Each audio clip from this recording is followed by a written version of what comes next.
Good morning, everybody. Thank you all for joining us here today on what's going to be some crazy weather changes it looks like are coming our way. I want to let everybody know that Mayor-elect Greenberg is here. I invited him so he could see what these weather emergencies are like, because unfortunately we've got a couple, it seems like, every year. So look forward to you leading these in the future as well. So let's everybody welcome Mayor-elect Greg Greenberg. Thank you, Craig. Okay, as I said, it looks like we've got a very serious round of weather coming to us, and potentially very dangerous. This will be the coldest weather that we've experienced in 30 years or so.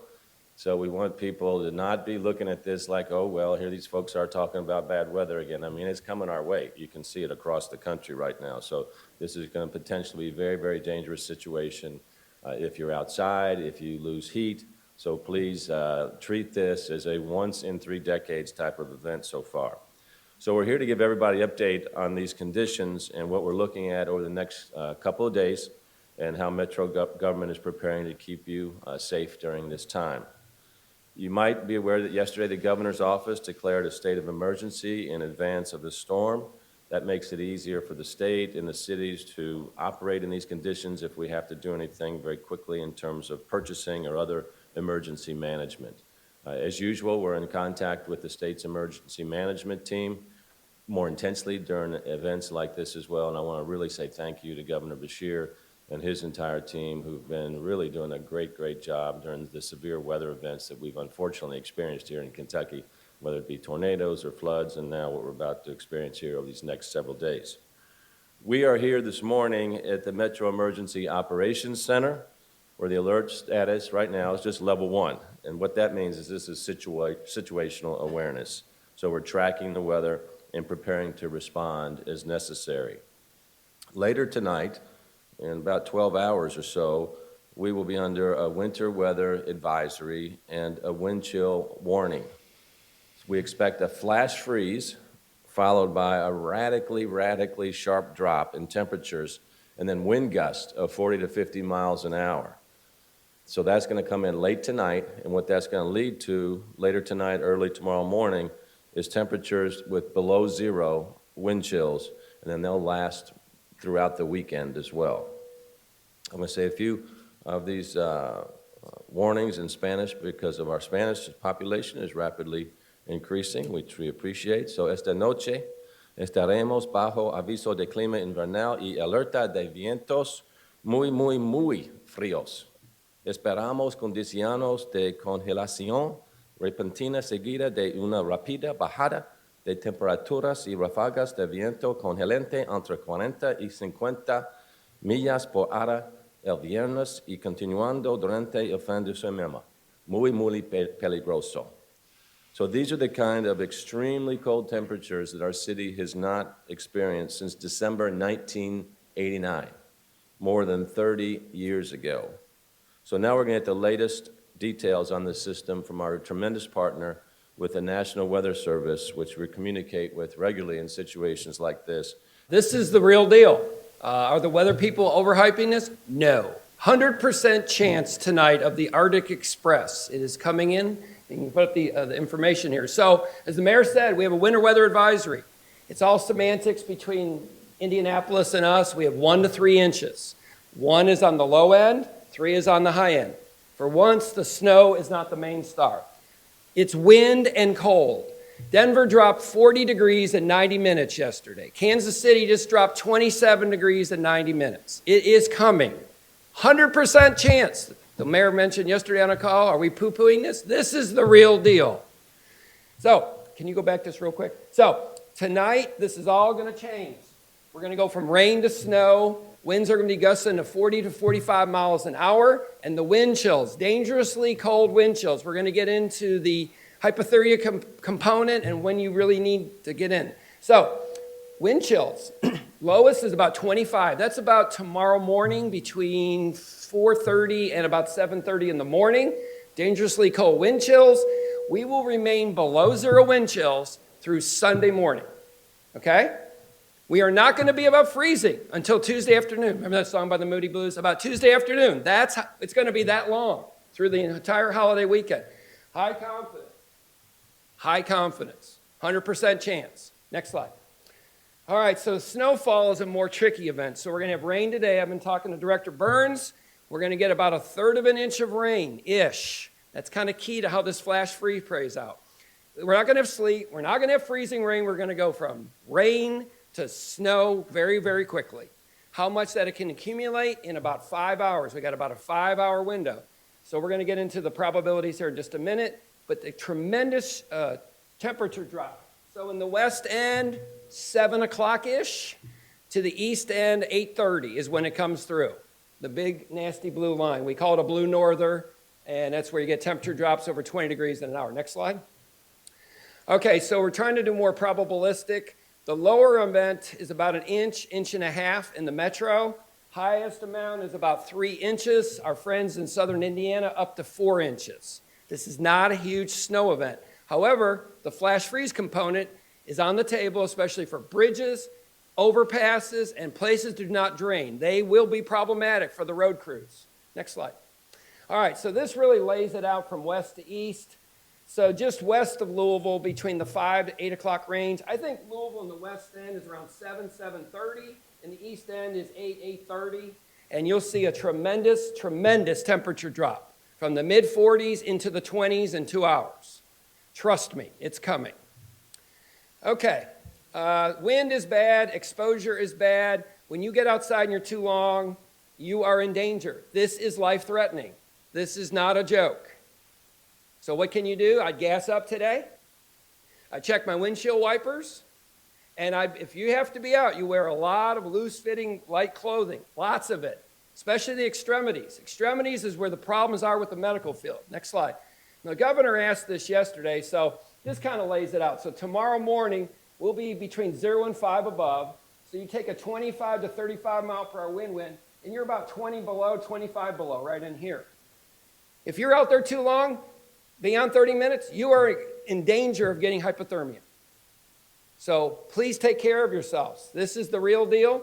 We'll have lingering snow into Friday morning. That really won't amount to very much. It's the cold all weekend. The worst winds are tomorrow. That's, Friday morning between about 2 in the morning and midday is really the worst of the wind, where winds could gust as close to 50 miles an hour. And UPS, our friends, they got to use that west runway. That's going to be problematic for them and the folks on the ramp. So this is a really big deal for Louisville. Now, as John said, all this could really create slick and dangerous roadways, as well as potentially downed trees, power outages, and more. And of course, all this is happening during a holiday weekend. So we really encourage folks to stay inside if you can. And if you're saying, well, I just can't do that, but I can do it one day, Friday is the day. Okay, Friday is going to be our most intense day, as you heard with John, in terms of rapidly falling temperatures and then those radically high winds as well. Now, we do know some families will be traveling throughout the weekend, and I want you to know that the snow team is hard at work. Sabemos que las familias van a viajar durante el fin de semana festivo y nuestro equipo de remoción de nieve está trabajando durante. So our snow team has plenty of salt, and for the past few days they've been working, checking, and they're readying our snow fighting equipment to make sure everything is set to go. Our day shift snow team will continue that work through 7 p.m. tonight, and then the night shift is going to take over. They'll begin treating the roadways with salt and calcium chloride, and this treatment is intended to create a slushy mix to prevent precipitation from freezing as it hits the roadway surfaces. And we're going to continue treating the roadways for as long as it takes.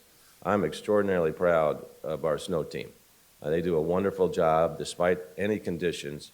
It's a partnership of dedicated public servants from 4 separate departments. The Metro Public Works Department, they're the lead, along with Metro Parks, Metro Codes and Regulations, and our Fleet and Facilities Department. So right now we're going to hear from Metro Public Works Director Vanessa Burns, who kind of oversees all of this with her team, so with more information on the snow team. As Amir said, our snow team is made up of multiple metro agencies. So I want to take a moment to thank them. I know the mayor has, but our metro partners that will be here working over the weekend and over the holiday weekend.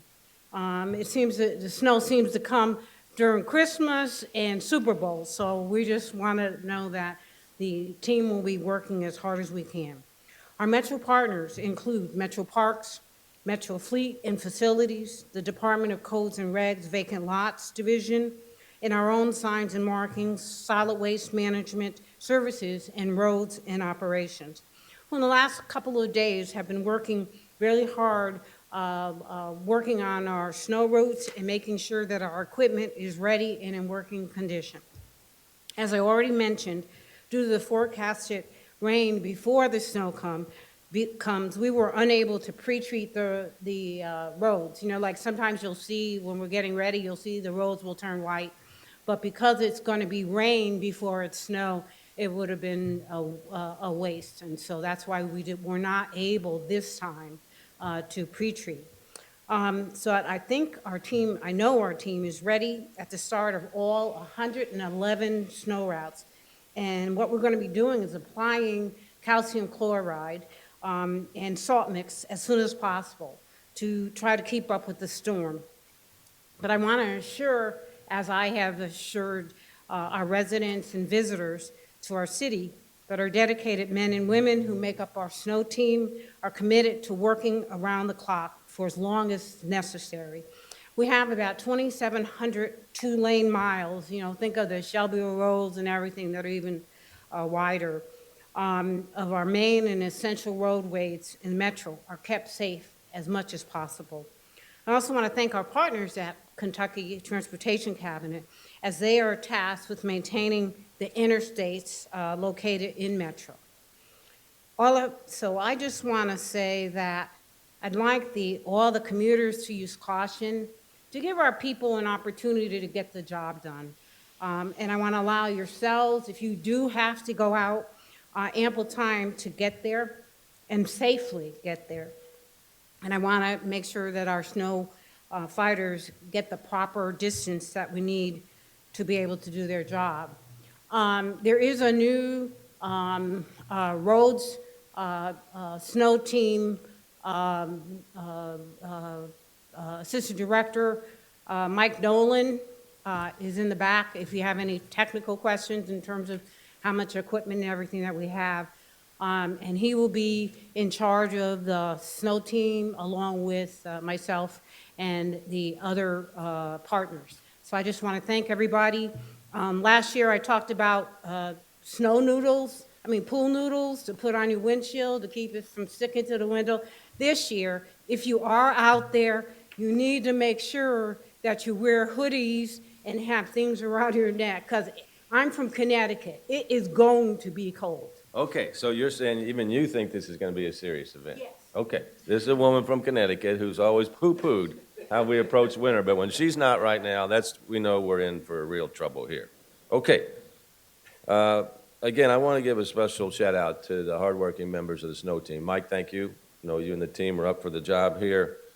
The good news is this is a holiday weekend, so people won't be traveling as much. But think about that for the members of our snow team. They got families too, and so they'll be home celebrating the holidays while the members of the snow team are going to be out on the road, clearing the roads, 3 o'clock in the morning, 50-mile-an-hour winds, snow blowing around. So if you're out, give them plenty of room, and if you just know any of these folks, just say thank you to them. They do a great job for the city. Now, there's going to be a lot of air travel also that's planned. Hopefully it will all come through on time, but that's going to be tough with this weather we've got. So airport update, the airport has recently invested about $10 million in winter weather fighting efforts with new state-of-the-art equipment that's the best of the best. We got to keep our runways open, especially for UPS and all of the travelers that come through here. SDF has 2 snow teams that will work around the clock to ensure the airfield, so both the runway and the taxiways, always remain open and operational for airline partners. You probably know that our airport here is the 3rd busiest cargo airport in North America and the 6th busiest cargo airport in the world. And so when does this snow or this freezing event come? Right during Christmas holidays. Great timing by Mother Nature. But they'll be as ready as they can out at the airport. So if you have somebody arriving or leaving from the airport, just keep your eyes on the flight status, especially with those flights on Friday morning, as they might be impacted. And you can go to flylouisville.com as usual for real-time updates on what's going on at the airport. So thank you to our friends at the Muhammad Ali International Airport as well. Employers, I ask you to give your employees as much flexibility as you're able, including the opportunity to work from home, if possible, as this storm settles in. Obviously, the fewer cars on the road, the fewer potential accidents, the safer this is for everybody. To all of our essential workers, from those working 24/7 in public safety agencies, police, fire, EMS, those providing transportation services, TARC, to residents who are working for UPS, manufacturing companies, and in food service businesses, thank you. Obviously, we really appreciate your good work. Hopefully the roads will be clear for you if you need to get out and about with fewer traffic out there. And if you're an essential worker or someone who absolutely must travel for medicine, food, work, or medical care, there are keys to staying safe. And given the potential for losing power during this cold snap, we want to remind our residents how to stay safe inside, especially if using generators or alternative heating sources. So here to give us those safety tips is Major Bobby Cooper with the Louisville Division of Fire. To echo Mayor Fischer and Director Burns, it really is a team effort in times like this. Preparation, early response, and reliable resources are critical to any kind of emergency situation, but especially on a fire scene. Public Works does a great job of keeping roads clear for our crews to arrive on scene quickly. We have a great working relationship with Louisville Water Company, who maintains our hydrants and winterizes them when we use them. Of course, LG&E is always on scene, isolating utilities to keep our firefighters safe throughout operations on fire scenes. And then TARC, in conditions of severe heat or severe cold, will come out and support us to let us run our firefighters off of a scene for a second and cool down or warm up in these situations. So their efforts demonstrate clearly that public safety is the priority of all Metro government, not just first responders. And we're all here to keep the entire community safe. So thank you all for your efforts. Understand that there's programs available to keep you safe. So not just 311, but or 911, but Metro 311 is also available if you feel like you need a smoke detector right now. Before the holidays and the winter hits, go ahead and call that. Also understand the critical role that citizens play, that the public plays in keeping themselves safe.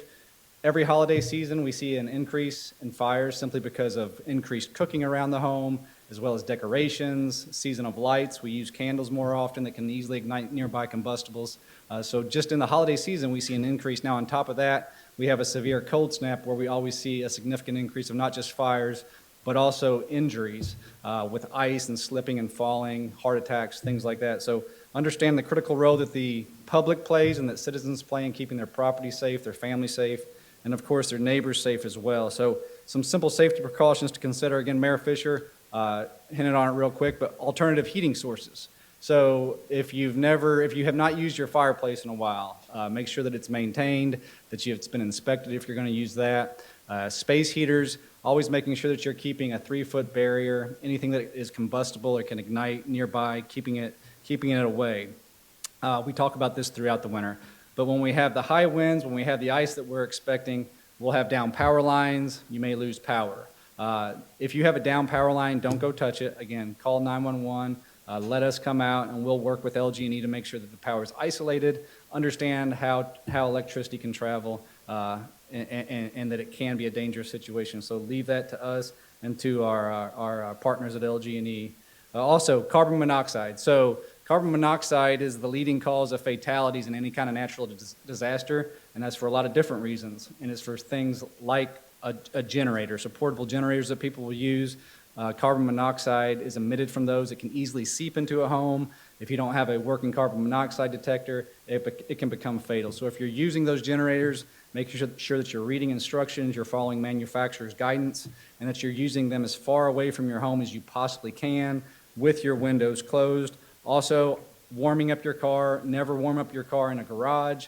A car emits a tremendous amount of carbon monoxide very quickly that can seep into a home. So make sure that you're pulling it out of the garage. If you're going to warm it up far away from the home as best as you can. Candles, again, we already mentioned candles around the holiday season, but if you lose power and you start burning candles, realize you have an open flame burning, and anything combustible nearby can ignite. So just be careful with those candles. Again, realize that you take on some responsibility as a citizen, as a property owner, as a driver, for your family, for your property, for your neighbors as well. So just use some extreme vigilance this time of year. Look out for each other. look around, just make sure that you're using things properly, and stay safe. Happy holidays. Now, as we've seen in past storms, accumulation and wind gusts can really lead to a problem with tree limbs, snapping, creating the power for potential for power outages, blocking roads, et cetera. So Natasha Collins from LG&E joins us now to talk about what LG&E crews are working on and how they are preparing. For our part at LG&E, we continue to monitor the storm and keep an eye on how it's tracking. Given the weather conditions, of course, we are making all of the necessary preparations. As part of that, between LG&E and our sister utility, Kentucky Utilities Company, we have 350 employee and contract line technicians who are ready to respond across our service territories. We also have 250 vegetation workers who are on standby as well. The nature of our system is such that we have more than 40 operation centers across the state, so we have the ability to be able to strategically place all of our resources and to redirect those resources once the storm comes in and we see where some of the most impact is within the system. We are also communicating with our mutual assistance partners. I think most in this room know what those are, but there are mutual assistance groups in different regions within the U.S., and we are all partner utilities, and we agree to assist one another in times of natural disasters or crisis situations. So we continue to be on regular calls with all of our partners in those groups, and we're all staying close as we monitor the forecast. With regard to our system, it is built to withstand extreme conditions. That being said, we've heard about the strong wind that we're anticipating, and that can be one of the biggest threats to our system. In addition, snow, as the mayor mentioned, can cause an issue with some tree limbs as well. If it weighs limbs down, limbs can sag into power lines, and it can potentially take lines down. So we are encouraging the public to stay safe and to use safety as the top priority, of course. If you come across a downed wire, treat it as an energized power line. Stay away, give us a call. Our number is right here, 502-589-1444. Let us know the location. We have folks who have the specific job to stay near those lines and ensure the public's safety. With regard to the potential for outages and if we end up in a restoration event, our customers, as we move through these coming days and they're tracking the storm, you can keep an eye on our online outage map. Best way to do that is through our mobile app. You can keep an eye on the storm, keep an eye on the impact to our system, also report any outage if you experience one. It is available in both the Google and the iStores.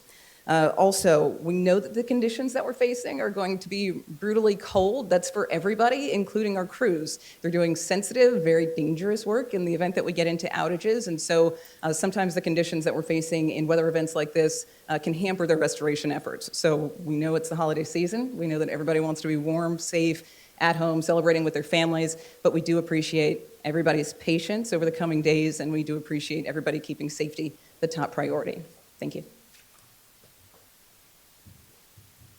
Thank you, Natasha. Now, as always, when the winter weather turns severe or dangerous, we're in conversation with Coalition for the Homeless and other partners, and we're reviewing shelter operations, capacity, supplies, working to do whatever we can to make sure that our most vulnerable folks get through harsh conditions and get inside. This is obviously a really complicated thing to do, but there's a lot of people on us right now. I want to thank all the folks that help in the community with our homeless populations. Operation White Flag goes into effect when the temperature of wind chill is below 35 degrees, and obviously that we're going to be far below 35 degrees. So all persons needing shelter can stay at the participating shelters while those weather conditions persist. So I'd like to ask Susan Bacino with our Office of Resilience and Community Services to talk about the other steps that we're taking to help keep our most vulnerable populations safe in these really, really cold temperatures. Thank you, Mayor, and I just want to thank all of our homeless service providers. They, too, are working overtime and diligently making sure that everyone does take this seriously and our unsheltered population knows that they need to come inside. The coordinated shelter access line is at the Coalition for the Homeless. That is a first call to direct someone to an open shelter bed. That's at 502-637-BEDS, B-E-D-S, or 637-2337. That's available during the day. All of our shelters are ready to be helpful. And so I'm going to just bear with me for a second. I'll read our different shelters and locations so that people know where they can go. Recenter Ministries is at 733 East Jefferson Street. Salvation Army Center of Hope is at 911 South Brooks Street. St. Vincent de Paul is at 1034 South Jackson Street. Wayside Christian Mission is at 432 East Jefferson Street. The Healing Place is at 1020 West Market Street and 1503 15th Street. The Center for Women and Families is at 927 South 2nd Street. Volunteers of America is at 1321 South Preston Street. YMCA Shelter and the Youth Development Center is at 2400 Crittenden Drive. Tailored is a youth drop-in center at 1020 East Broadway. The Home of the Innocents Pathways also has some shelter available. All of these shelters are prepared for different subpopulations, but anyone can be helpful. So if you get to the nearest shelter, we can direct you where to go next. St. John's Center is a day shelter, and that will be open today and tomorrow and through the weekend at 700 East Muhammad Ali. Up for Women and Children is at 425 South 2nd Street, and that will be open tomorrow morning. They're open on Mondays, Wednesdays, and Friday mornings as a day shelter for women and children. So all of these shelters are prepared to direct people in different places if that's not where they have current capacity. But White Flag is in operation, and shelters are prepared to put people in every space and make sure that we're getting people inside.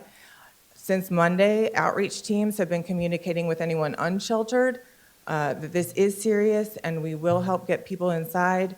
Vans are traveling around the city with outreach teams today, trying to make sure that they're transporting people to shelter.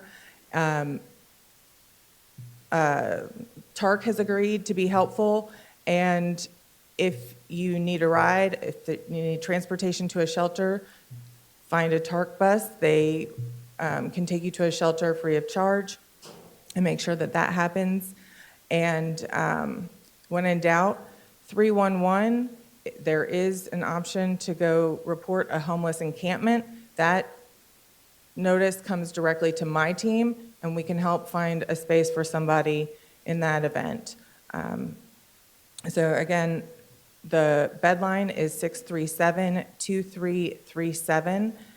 They're taking calls today and tomorrow and through the weekend during the day. And then if they're not available, 311, and we'll make sure that we find people and get them inside. If you're just tuning in, we're talking about these sub-zero temperatures being a real threat to people's lives. So Dr. Stephanie Lockett is with our public health department and is here to tell us how to stay safe if you have to be out in the elements and the signs and symptoms of frostbite and hypothermia. On behalf of myself and Louisville Metro Public Health Department, would like to say thank you for having us here today, and also thank you to our essential workers, especially our road crews and our professionals working in EMS, fire, and law enforcement who are essential to keeping the city safe and healthy. When we think about extremely cold temperatures, two things that we worry about are frostbite and hypothermia. There are some individuals who are more at risk for these problems. That includes folks like older adults and babies who maybe don't have as much fat stores to keep themselves warm and don't really sometimes have the ability or cognition to say or to recognize that they're as cold as they are. Additionally, people who remain outdoors, so those who are unsheltered or those who may be outside hiking or hunting. I hope we're not doing that in this weather, but we never know. And also people who are out in the elements consuming alcohol or illicit drugs, because those impair the body's ability to realize that the temperature may be not where it needs to be. So when we're thinking about frostbite's an injury that's going to be to kind of your distal parts that are often exposed. So your fingers, your toes, nose, chin, any part of your body that is routinely exposed. And then hypothermia is just going to be any condition where your body temperature drops and remains low due to extreme cold exposure.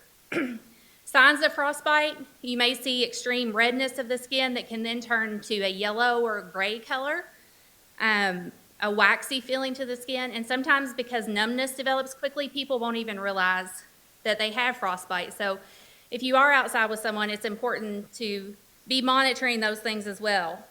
With hypothermia, initially extreme shivering, but then that can quickly lead to confusion, just a mental decline in general, and things like slurred speech or fumbling with the hands, things along those lines. In infants, oftentimes, just very low energy levels. So how can we prevent these things? If you can stay inside this weekend, I know it's a holiday weekend and we all want to celebrate with our families, but especially on Friday, if you can stay inside, do that. If you have to go outside, you want to make sure you wear appropriate clothing. I know that John alluded to wearing lots of layers that are loose fitting, a scarf that covers your face and mouth, a hat, a water-resistant coat, water-resistant shoes. Again, you want to keep your body as dry as you can, and cover up all of those parts that we talked about. So your fingers and toes, make sure your nose is covered. All of those things are important. And then, just making sure that if you do go outside, you're outside for as small of a time as you can be. If you notice signs of hypothermia or frostbite in yourself or in someone else, get that person to a warm area as soon as possible. But remember, as the fire department let us know, to avoid things like the generators running inside or things along those lines. Remove any wet clothing from an individual. You can use blankets or dry clothing to try to warm them. If you're concerned about frostbite, you can submerge those areas in lukewarm water, but remember the individual probably has numbness in those areas, so they're not going to realize if the water's too hot, so you have to judge that.